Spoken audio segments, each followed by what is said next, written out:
Ես այնքան եմ շատ դժվար, ահա որ ձևով, ջարդ, ճիշտ ասած ես միշտ ուզեցել եմ, որ բաժանվեմ, ասել եմ չէ, ամոթա,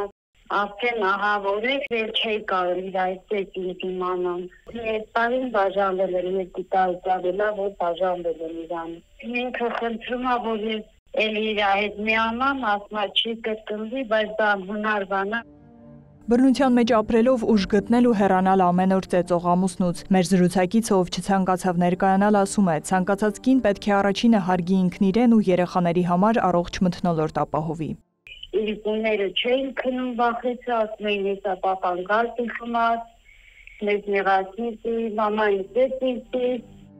Նմանատիպ դեպքերը քիչ չեն, անարձագանք բռնությունն է, որ կնասպանության դեպքերի պատճառ է դառնում։ Ընդդեմ կանանց նկատմամբ բռնության կոալիցիան ուսումնասիրելով կնասպանության դեպքերը հերթական զեկույցն է ներկայացնում, ամփոփելով 2022-24 թվականների ուսումնասիրությունը։ Ընդհանուր տրամաբանությունը, որը ուսումնասիրվում է դատական պրակտիկան է, եւ մենք հասկանում ենք, թե դատական պրակտիկան ինչ տրամաբանությամբ է նախ խոսում կնասպանության մասին, օգտագործում է կնասպանություն եզրույթն ընդհանրապես թե ոչ, երբ որ տեղի ունեցել օրինակ սպանություն եւ տեղի ունեցել կնասպանություն, արդյոք կա տարբերակում, թե չկա, պրակտիկան ցույց է տալիս, որ չկա, քանի որ մենք կնասպանություն եզրույթն առհասարակ չունենք օրենսդրության մեջ։ Միայն այն դեպքերում, երբ որ հանցագործությունը կատարվել է ընտանեկան բռնության հիմքով, նոր քրեական օրենսգիրքը թույլ է տալիս, որ որպես ծանրացնող հանգամանք դիտարկեն դա։ Ոստիկանության վիճակագրական տվյալները ներկայացնում են ավելի շատ ընտանեկան բռնության զոհ դարձած կանանց թիվը։ 2020 թվականին 6 դեպք, 2021 թվականին 7 դեպք, 2022 թվականին 8 դեպք, 2023 թվականին 2 դեպք, 2024-ին 8 եւ 2025-ին 1 դեպք։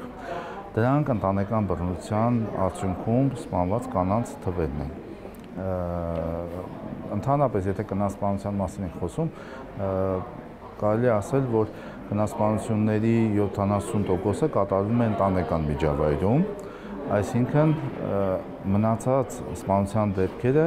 միշտ չէ, որ կապված է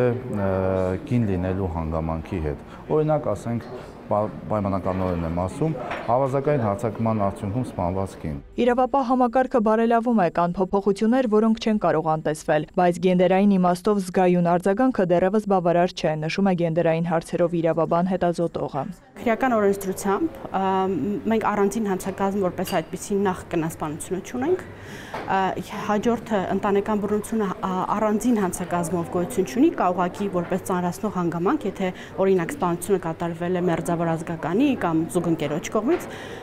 սրանք իրավական իմաստով տարբերություններ են ստեղծում հենց որակելու առումով, երբ որ դու որակում ես որպես հանրային վտանգավորություն ունեցող արարք ընտանեկան բռնությունը կամ հանրային բարձր վտանգավորություն ունեցող արարք կնասպանությունը, մենք չունենք դա օրենսդրական բազայում։ Մինչդեռ ոստիկանությունը խոսում է վերջին տարիներին օրենսդրական մակարդակով իրականացված բարեփոխումների մասին։ Եթե նախկինում կապ ուներ համատեղ են բնակվում թե առանձին, այսինքն որպեսզի որակվել ընտանեկան բռնություն, եթե օրինակ առանձին են ապրում, ընտանիքի որոշ անդամների կողմից բռնությունը չէր համարվում ընտանեկան բռնություն եւ այդ մարդիկ չէին պաշտպանվում բռնության ենթարկվածներ։ Փոփոխություններից հետո այլևս համատեղ բնակության հանգամանքը որևիցե կապ չունի։ Եվ մի շարք այդպիսի շատ լավ բարելավումներ տեղի ունեցան։ Քննարկումների առանցքում կարևորվեց կնասպանության դեպքերը պետք է դադարեն դիտարկվել միայն հանցագործություն կատարած անձի պատասխանատվության շրջանակում։ Դրանք պետք է համարվեն հանրային խնդիր, որտեղ ցանկացած բռնություն անտարբերության չի մատնվի։ Նարեկ Ոսկանյան, Էդգար Դավթյան, Լուրեր։